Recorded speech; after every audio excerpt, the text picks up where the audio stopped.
మొత్తం వ్యవస్థను కొండబెట్టుకున్నాం మనం. అగౌరవించడం కొన్ని కులాలని, కొన్ని వృత్తులని, కొందరు మనుషులని, అసలు సగం జాతి మొత్తం స్త్రీలని అవమానించామండి. క్షమాపణ కోరుతున్నానమ్మా మిమ్మల్ని. భారతీయ సంస్కృతి తరఫున అవమానించాం, మమ్మల్ని క్షమించండి. యావత్తు స్త్రీ జాతి క్షమించండి. నేను చూశాను నా కళ్ళతో ఆడాళ్ళు పండు యాత.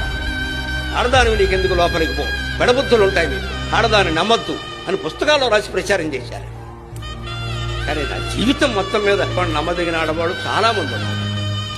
మోసానికి ఆడదేం ప్రసిద్ధి కాదు, మొగాడు ప్రసిద్ధి. ఏడిపించుకు తిన్నారే, జుట్టెట్టు కొట్టారే, ఆడపిల్లల కంటే చంపేసినంత పని చేశారే. అది నా జాతి చేసిందమ్మా, నా పండితులే చేశారు, నా గ్రంథాలే చేశాయి.